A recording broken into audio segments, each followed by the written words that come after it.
Assalamualaikum warahmatullahi wabarakatuh.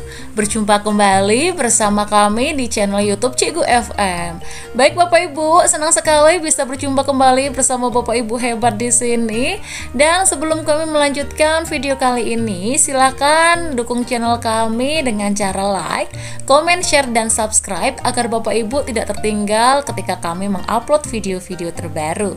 Baik Bapak Ibu, untuk di video kali ini ya, kita masih membahas terkait isi dari LMS sertifikasi pendidik bagi guru tertentu. Nah, seperti yang sudah kita ketahui bahwa di dalam LMS tersebut Bapak Ibu diberikan 3 modul ya. 3 modul di mana Bapak Ibu harus menyelesaikan ketiga modul tersebut ya. Di antaranya yaitu modul prinsip pengajaran dan asesmen umum. Kemudian modul kedua pembelajaran sosial emosional, dan yang ketiga modul pengantar pendidikan anak berkebutuhan khusus.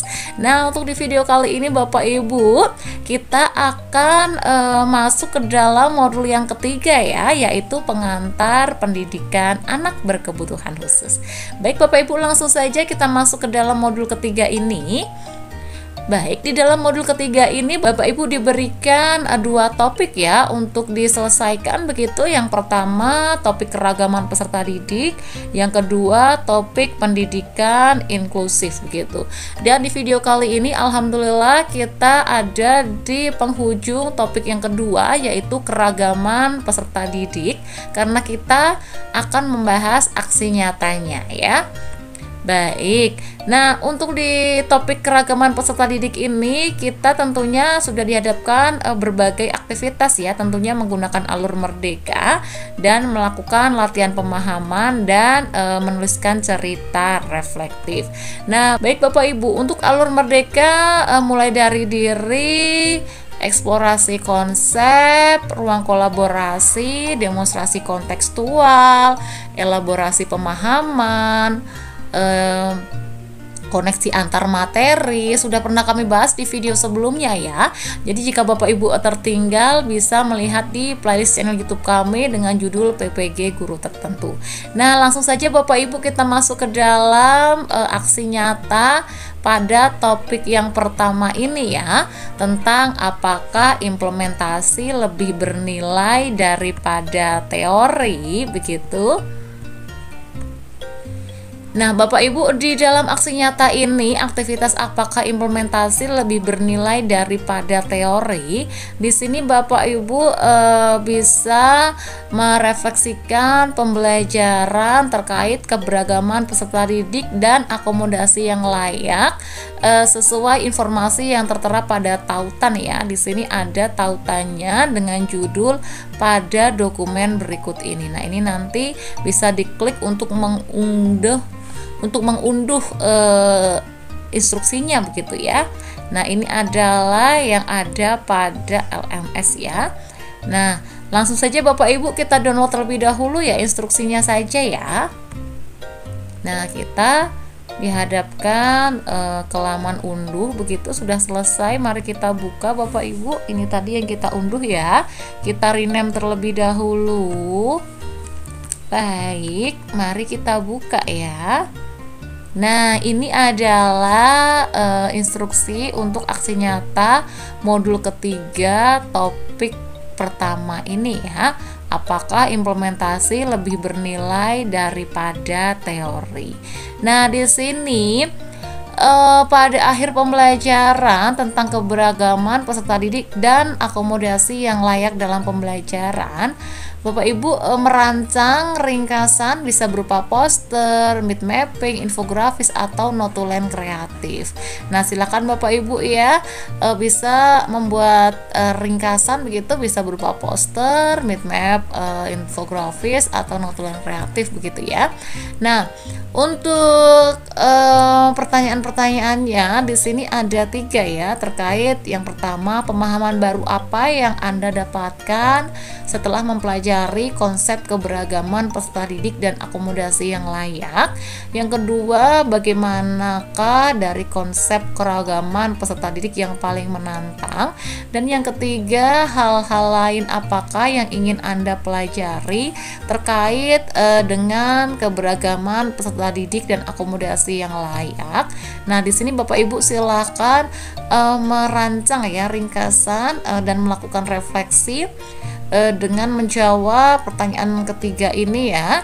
Kemudian setelah itu, setelah melakukan refleksi, Bapak Ibu menulis sebuah rancangan atau rencana aksi nyata terkait konsep keberagaman peserta didik dan akomodasi yang layak, yaitu kegiatan yang bisa Bapak Ibu lakukan untuk dapat menjadikan setiap peserta didik itu berpartisipasi secara aktif di kelas. Nah, langsung saja Bapak Ibu ya, kita masuk ke dalam aksi nyata ini begitu. Baik, ini adalah referensi aksi nyata Bapak Ibu ya terkait modul yang ketiga, topik yang pertama ini begitu. Nah, yang pertama Bapak Ibu silakan tuliskan identitas diri terlebih dahulu. Kemudian Bapak Ibu bisa menuliskan tugasnya pada modul keberapa begitu ya. Modul ketiga tadi untuk alur merdekanya aksi nyata, topik pertama keragaman peserta didik ya. Untuk aktivitasnya apakah implementasi lebih bernilai daripada teori. Nah, ini adalah instruksi yang sesuai dengan LMS ya. Nah, lanjut Bapak Ibu, kita membuat refleksi terlebih dahulu tadi ya. Ini mari merefleksikan pembelajaran terkait keberagaman peserta didik dengan menjawab pertanyaan-pertanyaan berikut.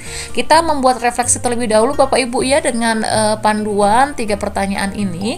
Nah, ini adalah jawaban terkait ketiga pertanyaan tersebut sebagai bahan refleksi pembelajaran kita.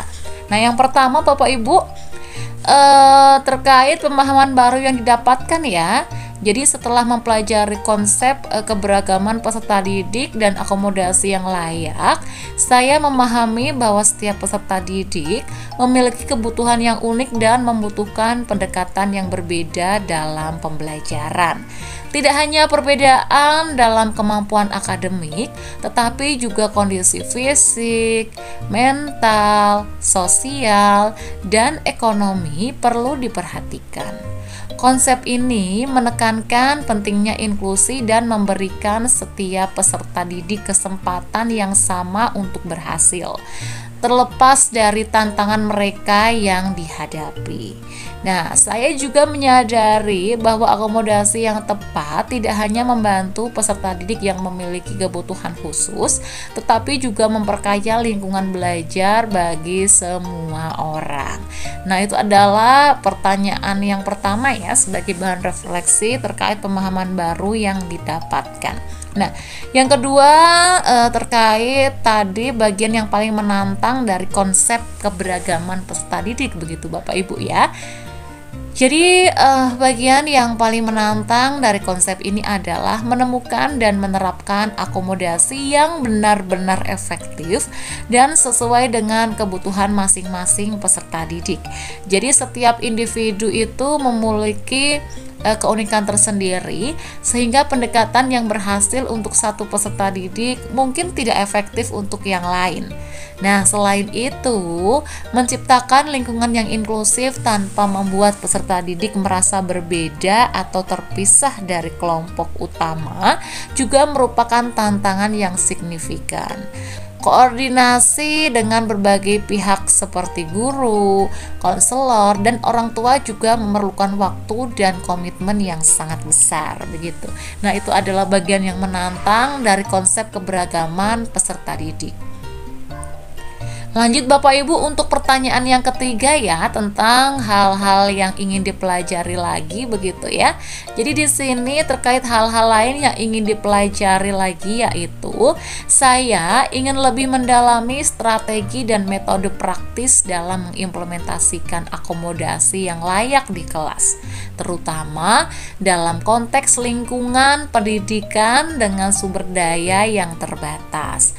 Selain itu, saya Anda tertarik untuk mempelajari lebih lanjut tentang teknologi asistif dan bagaimana teknologi ini dapat diintegrasikan secara efektif dalam kurikulum untuk mendukung peserta didik dengan berbagai kebutuhan khusus. Saya juga ingin memahami lebih dalam tentang dinamika sosial dan emosional peserta didik yang berasal dari latar belakang ekonomi rendah, serta bagaimana kita bisa membantu mereka mengatasi hambatan yang mereka hadapi dalam pembelajaran. Nah, itu adalah referensi dari jawaban pertanyaan yang ketiga ya, sebagai bahan refleksi kita begitu. Nah, itulah ketiga jawaban terkait pertanyaan refleksi yang harus kita jawab terlebih dahulu begitu Bapak Ibu.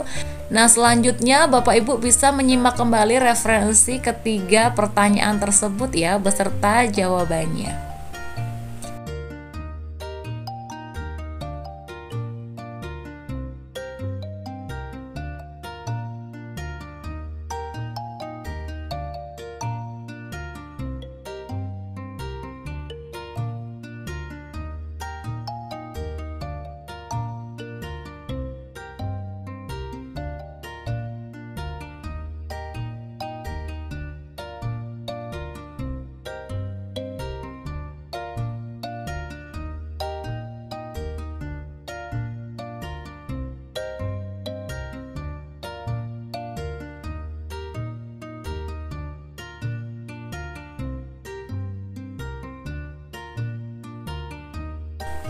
Baik Bapak Ibu, selanjutnya mari kita melihat referensi terkait rencana aksi ya.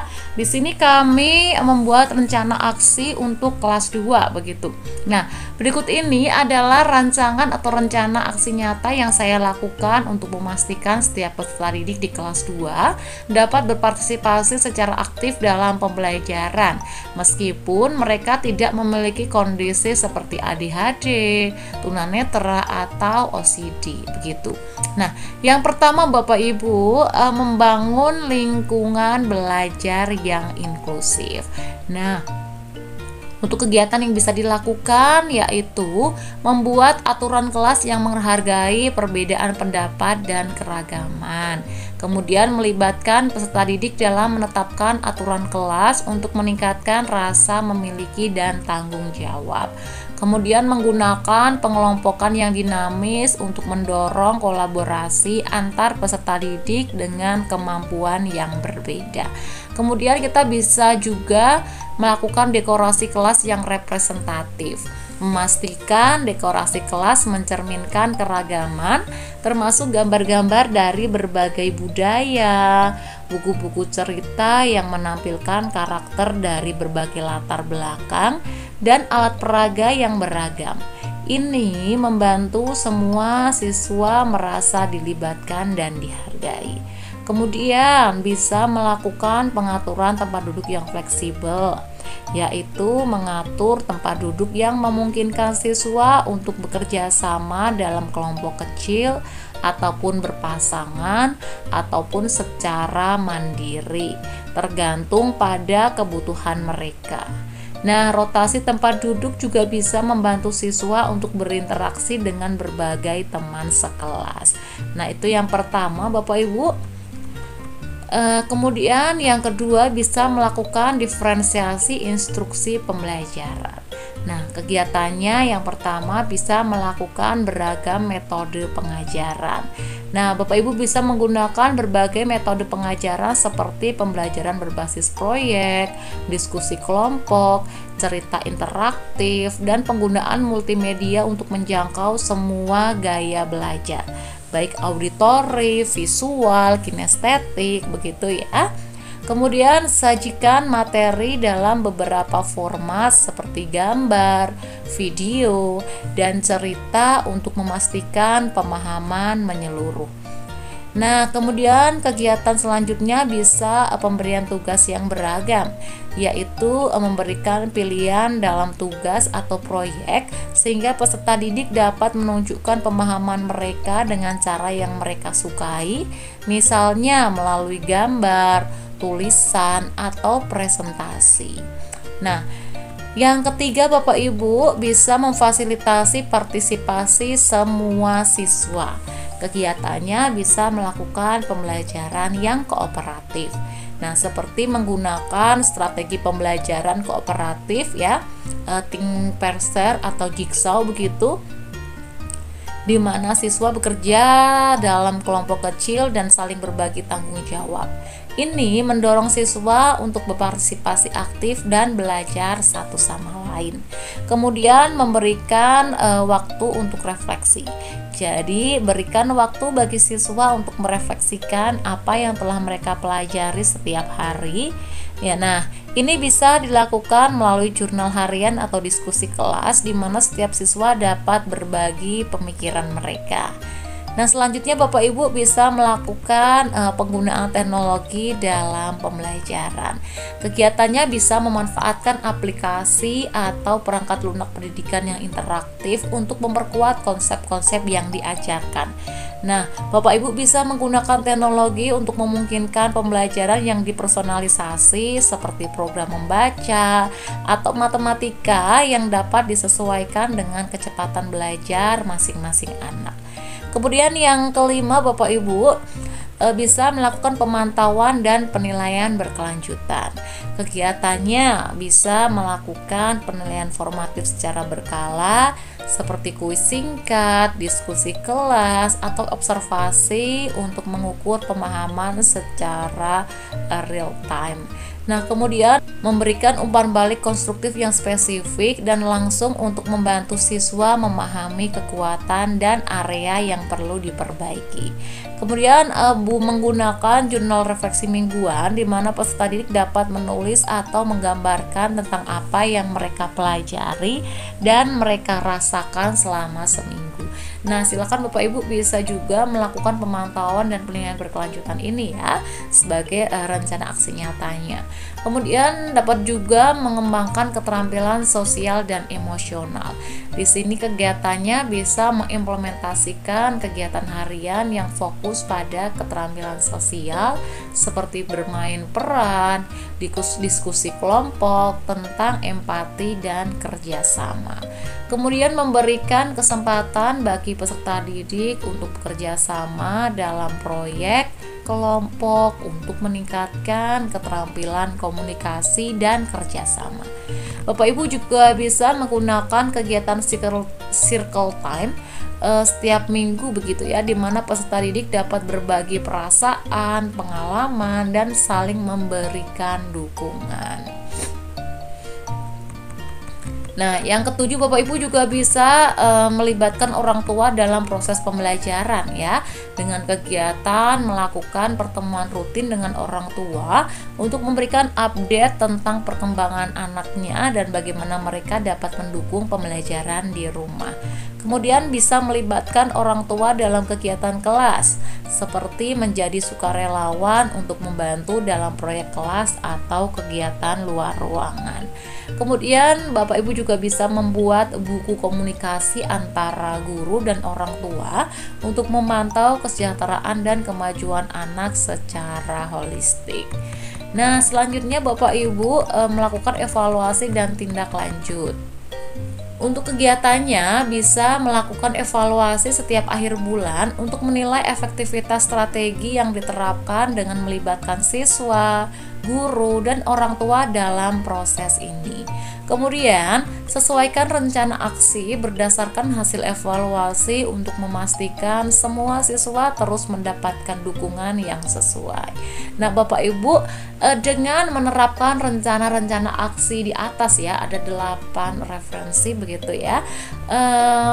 Salah satunya itu ketika kita diterapkan di sini, Bapak Ibu dapat memastikan bahwa setiap peserta didik di kelas 2 itu dapat berpartisipasi secara aktif dan mencapai potensi penuh mereka dalam lingkungan belajar yang inklusif dan suportif. Nah, apakah untuk ketujuh referensi aksi nyata ini, rencana aksi ini bisa diterapkan di kelas lain begitu ya, misalkan di kelas 3, 4, 5, 6 begitu atau yang lainnya? Tentu saja bisa Bapak Ibu ya, silahkan disesuaikan dengan kondisi kelas dan karakteristik siswa Bapak Ibu masing-masing. Begitu Bapak Ibu ya. Dan mungkin cukup sekian Bapak Ibu, karena sudah terlalu panjang videonya begitu ya. Kita akan bertemu di video selanjutnya. Namun sebelumnya silahkan dukung channel kami dengan cara like, comment, share, dan subscribe agar Bapak Ibu tidak tertinggal notifikasi ketika kami mengupload video-video terbaru. Baik Bapak Ibu, sekian untuk video kali ini. Kita bertemu di video selanjutnya. Kami tutup video kali ini dengan wassalamualaikum warahmatullahi wabarakatuh. Tetap semangat Bapak Ibu. Sampai berjumpa di video selanjutnya. Salam sertifikasi. Semangat.